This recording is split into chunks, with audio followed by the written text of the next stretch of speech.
आज हम बात करेंगे 5G के बारे में। मार्केट में 5G को लेकर बहुत उल्टी सीधी बातें चल रही है। सच कौन सा है और झूठ कौन सा, वो सब आम आदमी को कहाँ पता। तो इसीलिए आज हम इस वीडियो को बना रहे हैं। इस वीडियो में हम जानेंगे 5G क्या है, किस प्रकार से काम करता है, 5G टेक्नोलॉजी पृथ्वी के लिए कितना हानिकारक है और 5G को लेकर लोगों को डरना चाहिए कि नहीं। 5G क्या है बोलेंगे तो इसका आंसर लगभग सभी को पता है, पर फिर भी मैं बता देता हूँ। 5G का मतलब 5वीं जनरेशन या यूं कह लीजिए 5वीं पीढ़ी मोबाइल नेटवर्क टेक्नोलॉजी। ये 1G, 2G, 3G और 4G नेटवर्क के बाद नया आविष्कार है। 5G टेक्नोलॉजी को आने में 40 साल लग गया। 5G को समझने के लिए आपको पहले जानना होगा 1G, 2G, 3G और 4G के बारे में। वक्त के साथ साथ डेटा ट्रांसमिशन का भी बहुत सुधार लाया गया है। डेटा ट्रांसफर इलेक्ट्रोमैग्नेटिक वेव की मदद से किया जाता है। आज इंसान जो कुछ भी बना रहा है वो पहले से ही पृथ्वी पर मौजूद था। जैसे आप इलेक्ट्रोमैग्नेटिक वेव को ही देख लीजिए। सूर्य की रोशनी एक इलेक्ट्रोमैग्नेटिक रेडिएशन है और इसको कृत्रिम रूप से तैयार करके आज इंसान हाई स्पीड इंटरनेट चला रहे हैं। आप शायद ऑप्टिकल फाइबर का नाम जरूर सुने होंगे। इसमें लाइट यानी रोशनी की मदद से डेटा को भेजा जाता है, वो भी रोशनी की गति से, क्योंकि हम सब जानते हैं लाइट की गति सबसे तेज होता है। पर दिक्कत ये है कि हमारे कुछ ऐसे डिवाइस है जिसको वायरलेस ही रखना पड़ रहा है, जैसे मोबाइल फोन। और वायरलेस करने के लिए इतनी सारी टेक्नोलॉजी। वायरलेस का मतलब जहाँ कोई तार नहीं रहेगा। वायरलेस डेटा ट्रांसमिशन के लिए जरूरी होता है सेलुलर नेटवर्क, जो सबसे पहले 1979 में जापान के टोक्यो शहर के अंदर निप्पन टेलीग्राफ एंड टेलीफोन द्वारा लॉन्च किया गया था। इन्होंने पहला 1G टावर लॉन्च किया था। 1G AMPS टेक्नोलॉजी द्वारा वॉइस ट्रांसमिशन करते थे। AMPS का full form advance mobile phone system. 1G technology में 800 मेगाहर्ट्ज नैरोबैंड फ्रीक्वेंसी को यूज करके वॉइस ट्रांसमिशन करता था, जहाँ कैरियर फ्रीक्वेंसी मात्र 30 किलोहर्ट्ज तक रहता था। कैरियर फ्रीक्वेंसी का मतलब जैसे एक अकेले आदमी एक स्थान से दूसरे स्थान पर जाने के लिए बस पर चढ़कर जाते हैं, उसी प्रकार डेटा ट्रांसमिशन के लिए भी एक बस जैसा वाहक रहता है, जिसको हम कैरियर फ्रीक्वेंसी यानी एनालॉग सिग्नल के नाम से जानते हैं। 1G टेक्नोलॉजी में एक डेडिकेटेड फ्रीक्वेंसी का जरूरत पड़ता था, मतलब हर एक के लिए सिंगल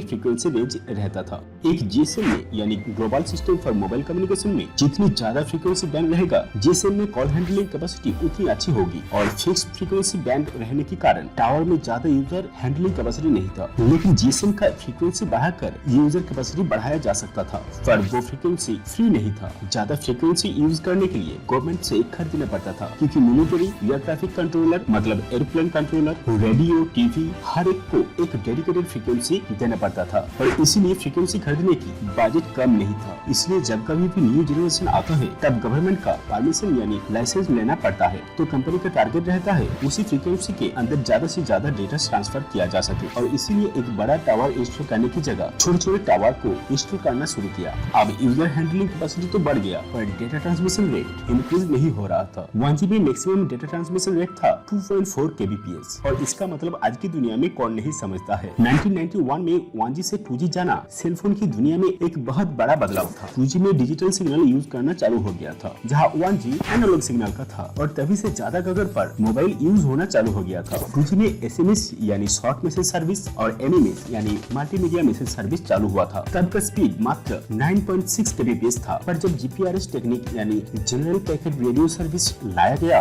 तब डेटा ट्रांसमिशन स्पीड 40 kbps से 384 kbps तक होने लगा, और ये 2G का सबसे बड़ा एविडेशन था। 2G टेक्नोलॉजी में इंटरनेट का सुविधा लाना शुरू हुआ। 2G से ही कॉल, SMS, MMS कर पाता था, यानी वॉइस प्लस SMS और डेटा तीनों का यूज हो रहा था। फिर आया 3G टेक्नोलॉजी, जहाँ स्मार्टफोन टेक्नोलॉजी यूज होना स्टार्ट हुआ। लगभग 2001 से 3G का ट्रायल शुरू हो गया था। इस टेक्नोलॉजी का मोटिव सिर्फ एक ही था, इंसानों को और ज्यादा सुविधा देना, वो भी कम पैसों पर। 3G मैक्सिमम 2 Mbps स्पीड पकड़कर आगे बढ़ रहा था। 3G GPRS टेक्निक को बहुत ही अच्छी तरीके से यूटिलाइज कर पा रहा था, पर फिर भी 3G टेक्नोलॉजी का लेटेंसी कम नहीं हो रहा था। लेटेंसी का मतलब अब जब यूट्यूब चलाते थे तो ज्यादा बफरिंग होता था। 1 सेकंड चलाते थे तो 10 सेकंड रुक जाता था, और इसी को एलिमिनेट करने के लिए 3G में रेवोल्यूशन के बाद रेवोल्यूशन करना स्टार्ट हुआ। पहले 3G, then 3.5G, उसके बाद 3.75G और फिर 3.95G। 3.75G में HSPA यानी हाई स्पीड पैकेट एक्सेस, यानी मोबाइल फोन की नेटवर्क के बगल में H+ साइन, और ये H+ साइन यानी हाई स्पीड पैकेट एक्सेस लाया मैक्सिमम 42 Mbps का स्पीड। इसके बाद आया 2010 में 4G LTE। LTE का मतलब लॉन्ग टर्म एवोल्यूशन। स्टार्टिंग में LTE का डेटा ट्रांसमिशन रेट बहुत अच्छा था, क्योंकि उसका स्पीड अब हो गया था 300 Mbps से 1 Gbps तक, पर दिक्कत तब भी पीछा नहीं छोड़ा। LTE में डेटा डाउनलोडिंग एंड अपलोडिंग सही था, पर वॉइस को सेंड करने के लिए दूसरा फ्रीक्वेंसी को यूज कर रहा था, जिसको RF यानी रेडियो फ्रीक्वेंसी कहता है। इसमें वॉइस क्वालिटी खराब होने के साथ साथ वॉइस ओवरलैपिंग भी बहुत हो रहा था। कभी कभार शायद आप भी देखे होंगे, फोन करते वक्त किसी और का बात सुनाई देता था, जबकि आप उसको नहीं अपने जान पहचान के लोगों से बात करना चाहते थे। आरएफ को एलिमिनेट करने के लिए लाया गया VoLTE, मतलब voice over long term evaluation. VoLTE technology की मदद से वॉइस को डेटा के साथ साथ भेजा जा रहा है। तब इसका स्पीड 1 Gbps से 3 Gbps तक किया गया, पर प्रैक्टिकली हमें उतनी स्पीड नहीं मिलती है, वो अलग बात है। और अब वक्त आने वाला है 5G का। विकिपीडिया के अनुसार 5G इंट्रोड्यूस जुलाई 2016,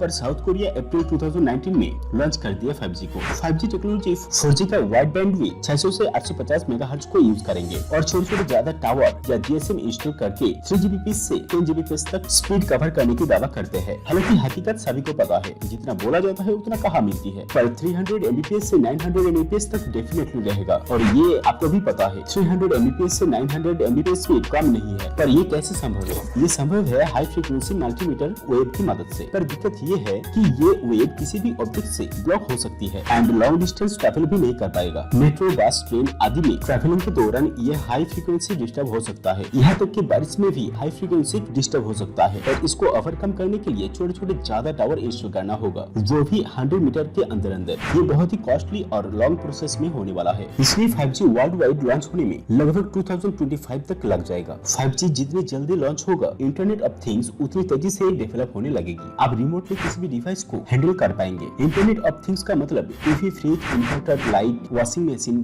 डोर, हर तरह की चीजों को इंटरनेट ऑफ थिंग्स पे बदला जाएगा। कहीं से भी वो चीज आप ऑपरेट कर पाएंगे। बड़े बड़े सर्जरी विदेश पे बैठ के डॉक्टर लोग रोबोट की मदद से कर पाएंगे। सेल्फ ड्राइविंग कार मतलब मोबाइल के थ्रू आप किसी को भी कहीं से भी ला सकते हो, और इसलिए 5G इतनी चर्चे पा रहा है। पर जो लोग समझ रहे हैं कि 5G बहुत डेंजर है, उनको मैं बता देता हूँ, डरने का कोई जरूरत नहीं है, क्योंकि 5G 2 फ्रीक्वेंसी को लेकर काम कर रहा है। FR1 जो लगभग 400 मेगाहर्ट्ज से 6 गीगाहर्ट्ज तक रहेगा, और दूसरा FR2 लगभग 14.25 गीगाहर्ट्ज से 52.6 गीगाहर्ट्ज तक काम करता है, जहाँ साइलेंट का फ्रीक्वेंसी लगभग 450 टेराहर्ट्ज से 750 टेराहर्ट्ज तक है। अगर आप सूर्य की किरणों को नहीं डरते, तो FR1 और FR2 को भी डरने का जरूरत नहीं है। इस एपिसोड में इतना ही। अगर आपको फोन कॉलिंग सिस्टम के बारे में जानना है तो कमेंट में जरूर बताएं, हम उसके ऊपर भी वीडियो बनाएंगे। और ऐसे ही मजेदार वीडियो की अपडेट पाने के लिए सब्सक्राइब करना बिल्कुल ना भूले। वीडियो थोड़ा सा भी पसंद आया तो लाइक जरूर करें। जय हिंद।